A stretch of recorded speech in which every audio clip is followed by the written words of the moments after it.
Vamos fazer mais uma? Aqui na questão, o que ele fala aqui? Como as intensidades das forças de interação eletrostática são proporcionais às cargas elétricas das partículas. Então aqui o cara tinha que lembrar de quê, né? Ou do que?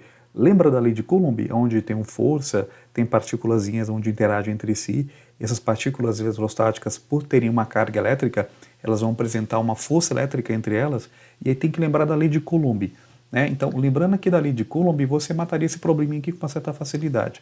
Né? Então, vamos supor que você lembre da fórmula aí, onde relaciona força e carga elétrica. Lembra como é que era ela? Então, a gente sabe que força elétrica depende do quê? Depende de uma constante eletrostática, que a gente chama de K, e a gente multiplica essa constante por quem? Pela módulo da carga 1 vezes quem? Vezes o módulo da carga 2, tudo isso dividido por quem? Pela distância elevado ao quadrado. O que a gente pode aqui concluir? A gente pode concluir que essa força, ela é o quê? Ela é diretamente proporcional a essa constante, ela é diretamente proporcional a essa carga 1 e ela é diretamente proporcional a essa carga 2.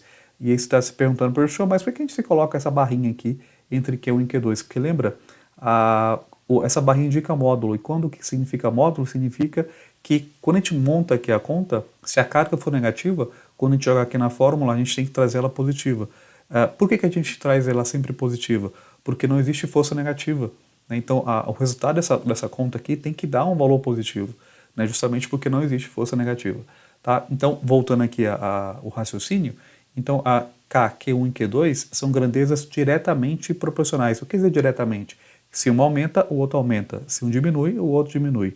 Né? Então, quando aqui a gente tem todo mundo em cima de uma expressão matemática, significa que são diretamente proporcionais, né? Se não tiver ninguém ao quadrado. Né? E aqui embaixo, a gente tem que, no denominador, a gente tem a distância ao quadrado. Quando tem uma divisão, aqui no caso uma variável dividindo, significa que é inversamente proporcional. Então a força ela é inversamente proporcional à distância. E o que significa isso? Significa que se a distância aumenta, a força diminui. É o contrário, né? Proporcional, aumenta. Quando é inversamente, se um aumenta, o outro diminui, tá? Essa brincadeira aqui. E lembrando que é ao quadrado, né? Então, se a distância aumentar 2 vezes, a força vai o quê? Vai cair 4 vezes, né? Porque está ao quadrado. Ou se a distância aumentar 3 vezes, a força vai o quê? 3 ao quadrado é 9, né?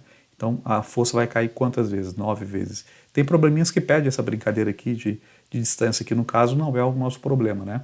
Ele pergunta aqui, né, que a força de interação eletrostática são proporcionais às cargas elétricas das partículas. Então, essa força aqui no caso, ela é o que? Vamos ver aqui. Diretamente proporcionais ao módulo do produto das cargas. Sim, verdade, né? Aqui é diretamente proporcional ao módulo do produto das cargas Q1 e Q2. Letra B. Inversamente proporcionais ao módulo do produto das cargas. Não é inversamente, né? É diretamente proporcional. Então, aqui inversamente está errado. Letra C. Diretamente proporcionais ao quadrado do produto das cargas. Não tem nada a ver com quadrado, né? É só o produto simples de Q1 vezes Q2, não é ao quadrado, não. Letra D. Inversamente proporcionais ao quadrado do produto das cargas. De novo, não é inversamente. E a letra E, ele fala diretamente proporcionais ao triplo do produto das cargas. Aqui não tem nada a ver com triplo, né? Na verdade é só Q1 e Q2. Então, de fato, aqui a gente fica com a alternativa A como alternativa correta. Repito, né, é só o cara lembrar aqui no caso da lei de Coulomb que ele consegue aí brincar olhando, né, para as variáveis, comparando o que o problema pergunta e com o que a equação te dá de informação aí. Então fique atento a essas questões onde envolve uma parte conceitual envolvendo aqui as variáveis. E nesse caso você tem que lembrar a fórmula, infelizmente. E como é que você decora a fórmula? Fazendo bastante exercício. E se você faz bastante exercício, está no canal correto. Né? Aproveita e se inscreve aí para receber novos vídeos sobre conteúdo que vai te ajudar com certeza numa prova de física ou num vestibular qualquer.